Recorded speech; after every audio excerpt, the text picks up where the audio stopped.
10. The Plant of Life. I shan't use it first myself, Gilgamesh told the ferryman. He sat on the sluice gates tying rocks to his ankles with cords from the ferry's riggings. I shall give it to the old men of Uruk and see them grow young again before my eyes.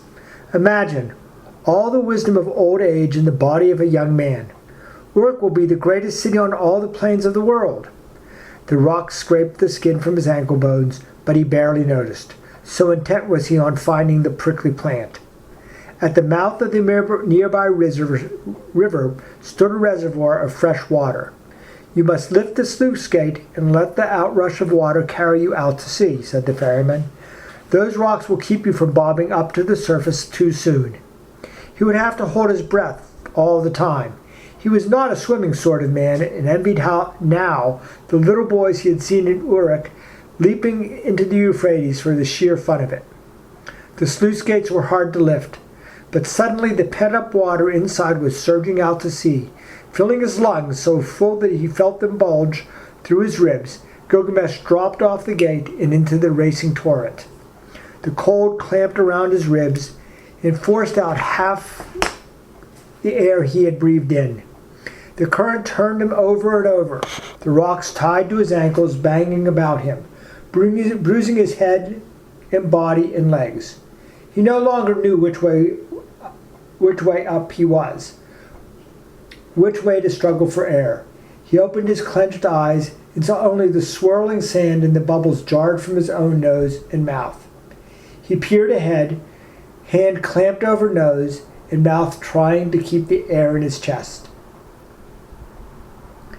Gradually the water became clear, the current behind him weakening. Then the tide rip struck him like a battering ram. And there it was on the seabed, a dark green snaggle of leaves and spiky stalks. Not another plant grew in the strong current. Only this plant was too well rooted to be dislodged. He would have only one chance. If he failed to grasp the plant, he would be swept away. He would be swept on by and lose it forever. He scuffed his feet, elbows, and knees against the seabed in an attempt to slow down, then reached out and grabbed the plant with both fists.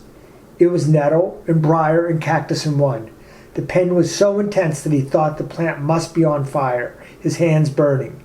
He opened his mouth to yell, and the sea rushed in, but he did not let go. He fumbled left-handed at the knots tying the rocks to his ankles. They were swollen, impacted, and would not undo.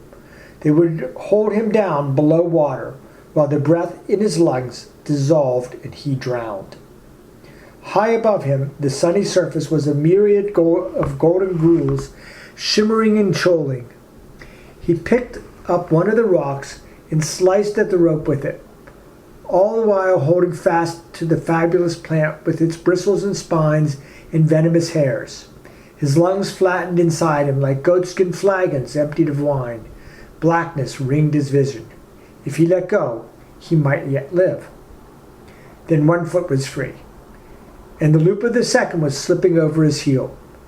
He set both feet to the seabed, pushed with all his might, and wrenched the plant out of the ocean floor. He was not sure how he reached the surface. His whole head, his very lungs seemed to be filled with seawater, and yet he burst through, brandishing the plant high above his head. Choking and spluttering, he instantly began to kick his legs and drag the water aside with his left hand. But his right hand kept tight hold of the blazing agony, the precious weed that would restore his youth and the youth of all the old men in Uruk. His sense of triumph was immense. Not since Enkidu fought at his side, since the bull of heaven had crashed to the earth at his feet, had Gilgamesh felt a joy like it. Like red-hot needles, the plant's bristling spine pierced and cut his palm, but he could bear any amount of pain. The fear which had cramped in his stomach ever since Enkidu's death was gone at last. Not immortal, perhaps, but young again and full of vigor. Gilgamesh would soon feel life course through him like meltwater down a dried-up riverbed. He would have time and strength enough to do such deeds as would make the gods relent and say, look at this Gilgamesh. Shall such a man die? Never. Gilgamesh trod water. The waves shouldered and shoved him. He could not see the shore. He used up all his strength in picking the plant. What if the current was sweeping him out to sea? What if it washed him out as far as the river of death? What good would the plant be to him then? Then he rolled over, and to his inexpressible joy saw a snake-headed prow rearing out of a golden bow wave. It was Urshanabi. As Urshanabi pulled him aboard, Gilgamesh prattled and babbled like a little boy. He whirled Urshanabi about in wild, wet dance, and Urshanabi laughed and struggled and nodded and danced. He had grown fond of the impetuous king of Uruk. Suddenly, Gilgamesh wanted very much to be home in Uruk, to tell his mother, to see his shady rooms again, to know how the rebuilding work was progressing. He would not have left his people in time of drought. He should not have left his people in time of drought. Was that any way for the father of his people to behave? Suddenly he stopped dancing. Urshanabi, what have I done to you? I've robbed you of your livelihood. I've put you out of the favor of the gods. Urshanabi shrugged. Come home with me, Urshanabi. Come back to Uruk. The Euphrates is no sea, but at least the spray of it can't kill you. Come with me. There's no place in the world like Uruk. As the two men sailed back over the ocean, the seawater dried on Gilgamesh and left him salt-caked and uncomfortable. Brown blood caked his hand and arms from where he had grasped the plant, and his hair was seeded with saltwater prawns. He felt less like a king than a sardine drying in the sun. After they had walked 30 leagues, he spotted a deep, cool lake and decided to bathe. He set the plant down on a flat rock and immersed himself in the cool water. His gray hair spread out around his face as he floated on his back, looking up at the sky.